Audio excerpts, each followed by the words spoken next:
Salut à tous, mon nom est Steve du Meeple et bienvenue dans la deuxième partie justement de mon top 100 des positions 90 à 91. On va passer immédiatement au 90e. Laissez déjà un like si vous aimez ça justement les top 100. Tout le monde aime ça de toute manière les top 1.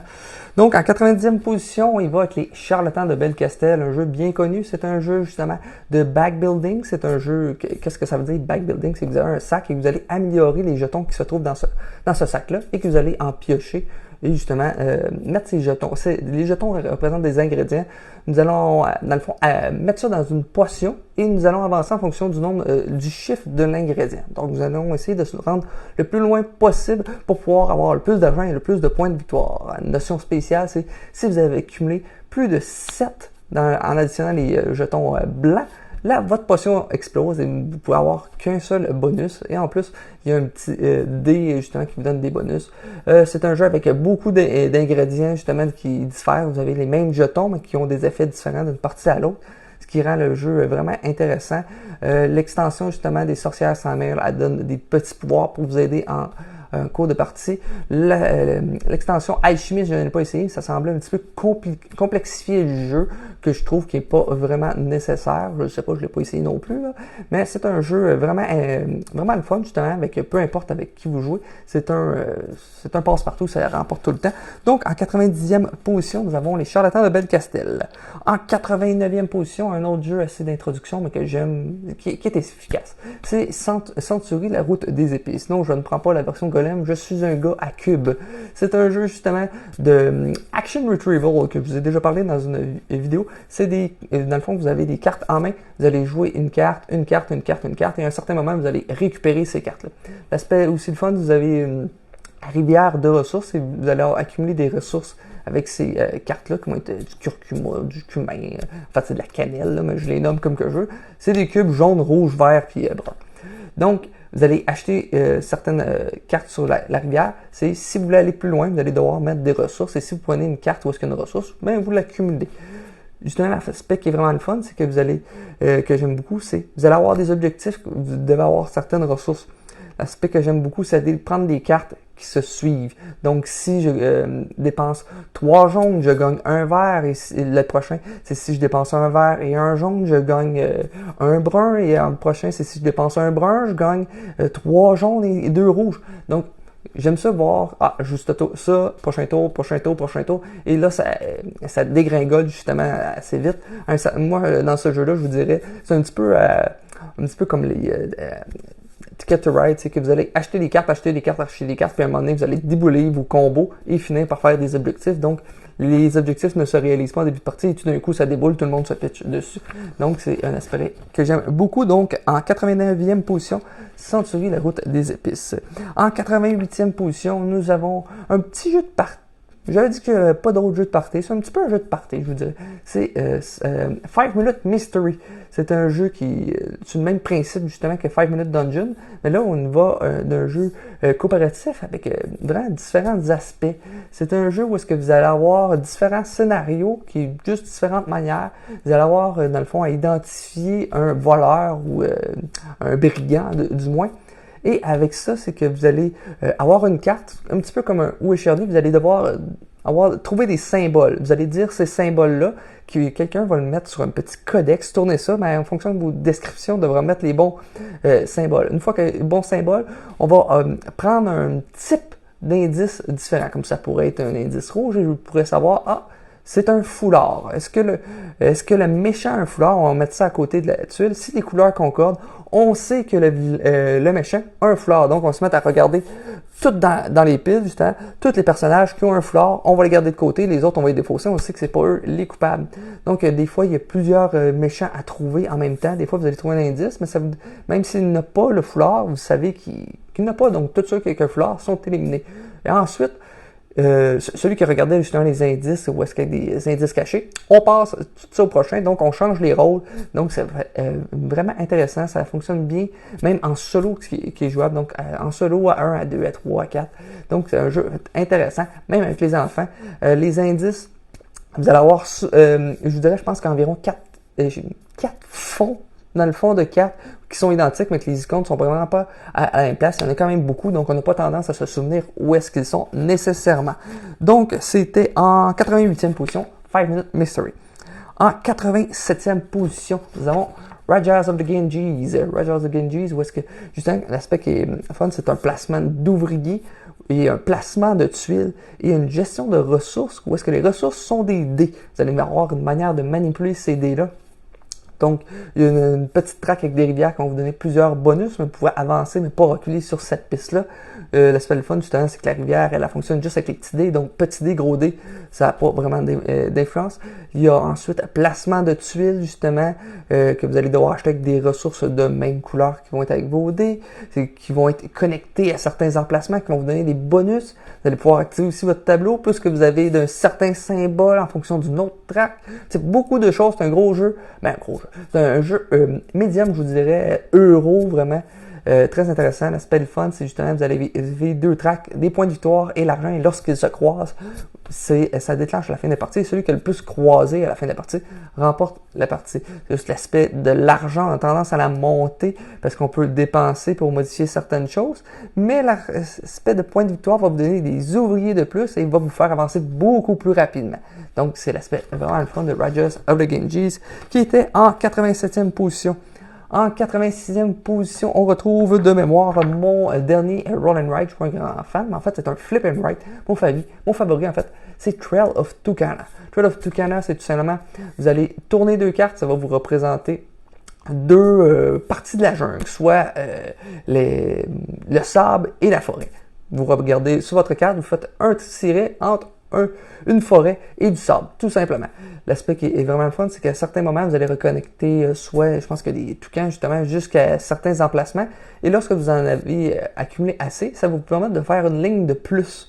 Donc, la chance est diminuée. Donc, vous allez pouvoir faire ça et si ça vous déclenche un autre combo, ça devient plus intéressant.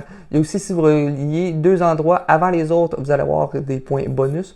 Vraiment un beau casse-tête avec de plus en plus de points. En plus, il y a une moyen de faire une partie courte avec la petite île ou une partie un petit peu plus longue avec une grande île. La partie longue va durer peut-être 20-25 minutes. La partie courte va durer 10-15 minutes. Ça s'adapte vraiment bien avec n'importe qui. Moi, c'est justement, c'est efficace, même on peut le jouer en solo. C'est très un aspect vraiment le fun qu'à la fin de la partie, on accumule des combos. En plus, plus que vous faites de points, les points que vous faites en début de partie, vous allez scorer à chaque ronde.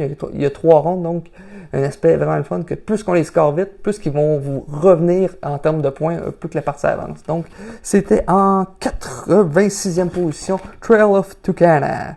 En 85e position, un petit jeu de placement de tuiles justement dans l'espace en temps réel. Nous avons Galaxy Trucker. C'est un jeu que j'ai seulement joué par contre dans une application, mais je suis sûr que ça se joue très bien en physique. C'est dans le fond, vous devez construire justement votre vaisseau spatial qui va se faire complètement démolir après ça avec des cartes que vous allez gagner des points. Ça se peut très bien que vous gagnez absolument aucun point à la fin d'une ronde. Dans le fond, c'est l'aspect vraiment le fun, c'est de construire son vaisseau spatial. Où est-ce que vous allez mettre des emplacements pour accueillir plus d'ouvriers qui vont vous permettre d'aller explorer certaines planètes pour vous donner des ressources qui vont vous donner de l'argent, donc des points. Il y a justement des canons que vous allez mettre pour vous protéger contre des météorites qui vont arriver ou des envahisseurs. Vous allez mettre aussi des batteries pour alimenter vos certains canons ou même certains moteurs pour passer avant vos adversaires parce que celui qui aura fini en premier aura avantage à pouvoir aller sur des planètes avant les autres. Donc si vous partez avec toutes les ressources, too bad pour les autres. Donc c'était Galaxy Trucker en 85e position. En 84e position, nous avons un jeu vraiment euro de Alexander Pfister. C'est un jeu de tableau building et de combo. Je parle ici de Expédition à New Delhi. C'est un jeu, en plus, un petit peu en campagne, c'est justement pour vous faire explorer des nouvelles ressources avec une map. C'est un jeu où est-ce qu'en plus, les ressources, c'est des cubes bruns, mais en fonction de sur quelle carte, ça va changer justement le nombre d'argent que ça va vous donner. Et l'argent, à la fin, c'est des points de victoire. Un gros aspect, justement, le fun, c'est certains endroits où est-ce que vous allez avoir des rabais. En plus, il y a des aspects de chaînage. Et donc, si si je construis telle carte, je gagne 3 ressources, mais si justement de la viande, puis j'ai des vaches, je peux amener des vaches et ça va me donner plus. Donc, si j'ai des vaches et de la viande, je peux les comboter ensemble. C'est vraiment un aspect le fun. Je vous dirais, Je le jouais en solo aussi, parce que c'est un petit euro en solo qui joue en 40 minutes, c'est vraiment efficace. Je vous dirais qu'il a peut-être perdu un petit peu de saveur, il se retrouvait plus haut quand j'avais fait ma première ébauche de top 100, mais justement un petit aspect de combo que j'aime vraiment. Donc c'était Expédition à New Deal en 84e position. En 83e position, nous avons un nouveau jeu récent, c'est Jekyll vs Hyde. Lui, d'après moi, il va peut-être monter dans mon top. Lorsque j'étais à l'école après le secondaire, on appelle ça le cégep au Québec ici, j'étais un gros joueur justement de jeux avec des jeux de levée, justement des trick-taking games. Ici, c'est un jeu à 2 joueurs. Où est-ce que quelqu'un incarne Jekyll et l'autre personne incarne Hyde. Jekyll essaiera de faire des levées justement pour que ça soit le plus égal aux autres. Donc il va essayer de viser un 5 à 4 et il va avancer sur une track en fonction de la différence. Tandis que Hyde essaiera d'avoir la plus grosse différence, donc un 9-0 va être plus attrayant pour lui. Donc peu importe qui gagne pour Dr. Hyde, tant qu'il gagne par beaucoup. Et il va avancer sur une track. L'aspect le fun aussi, c'est si vous jouez un rouge au départ, la rouge va être la couleur la moins forte. Donc, si quelqu'un joue un vert après, peu importe votre chiffre de rouge, vous allez pouvoir mettre une carte verte et elle battra toujours. Il y a aussi des aspects des potions qui vont vous déclencher des pouvoirs comme enlever une levée à votre adversaire, voler des cartes. Donc, un jeu, justement, où est-ce que on pense connaître... C'est ce que j'aime de ces petits renouvellements, c'est que je pensais connaître les jeux de levée, mais avec ces petits jeux-là, on voit qu'on peut pousser ailleurs avec ces jeux-là. Entre autres, il y a un jeu que j'aimerais essayer, c'est Brain Brew, qui est un jeu justement de levée avec du contrôle de territoire, avec des cartes. Il faut savoir quand perdre, en tout cas. On va s'en reparler une fois que je vais avoir essayé ça. Donc, c'était en 83e position, Jekyll vs Hyde. En 82e position, c'est un jeu exclusivement 2 joueurs, où est-ce que une personne incarnera des renards de la comté et l'adversaire incarnera un gros monstre. C'est Skulk Hollow. Dans le fond, l'aspect fun, c'est un jeu de hand management, justement, où est-ce que vous allez devoir savoir quand jouer quelle carte. Les renards devront justement jouer des cartes pour amener justement plus de renards sur la map et les déplacer pour aller sur le monstre. Oui, sur la bête qui devra se déplacer. La bête, il y a 4 bêtes dans le jeu. Il y aura des objectifs un peu différents, comme celui de base va être tout simplement de tuer un nombre de renards X, mais ça pourrait être aussi de gagner certaines reliques à certains endroits. Mais l'aspect le fun aussi, c'est lorsque vous montez sur la bête et si vous attaquez sa main, il ne pourra plus, comme le personnage, le méchant de base qu'il faut tuer des renards, c'était son habileté pour lancer, donc il pouvait se débarrasser de renards. Donc si vous lui abîmez assez la main, il ne peut plus faire cette action-là. Donc même s'il a l'action en main, il y a toujours 2 actions qu'il peut faire sur ces cartes-là, mais il ne pourra plus faire celle-ci. Donc, un aspect vraiment le fun, justement, de savoir quelle capacité enlever. Lorsqu'on a l'objectif des renards, c'est de tout simplement éliminer la bête du dieu. Donc, la symétrie, justement, entre les personnages est vraiment très intéressante. Des petits pouvoirs un petit peu différents. Je vous dirais, jouer les renards d'une partie à l'autre va être quand même assez semblable, mais vraiment le fun, c'est avec le méchant, mais comment affronter ce méchant-là est vraiment intéressant. Donc, nous avions en 82e position, Skulk Hollow. 81e position, je crois que c'est le jeu avec la thématique la plus funky de ma collection. C'est un jeu où est-ce que vous incarnez un héritier d'un oncle qui vous lègue toute sa fortune et votre but du jeu est de la dépenser le plus rapidement possible. Look what I found in my pocket! Look! A year's salary right here! What I call them? Fun coupons! Je parle du jeu Last Will de Vladimir Suchy. C'est vraiment intéressant. C'est que vous devez faire l'acquisition justement soit d'une maison. Vous essayez de faire son acquisition alors à son plus haut prix, de ne pas l'entretenir et de la vendre au plus bas prix. Comme ça, vous l'avez acheté à 250 000, mais vous la revendez à 10 000 $, donc vous perdez beaucoup d'argent. Ou vous pouvez faire des sorties au restaurant, mais pour ça, vous allez amener votre chef, une amie, vous allez avoir amené votre cheval avec vous. Donc, plein de petites choses assez loufoques. On se fait quasiment une histoire avec qu'est-ce qu'on fait. C'est vraiment, je trouve ça très drôle.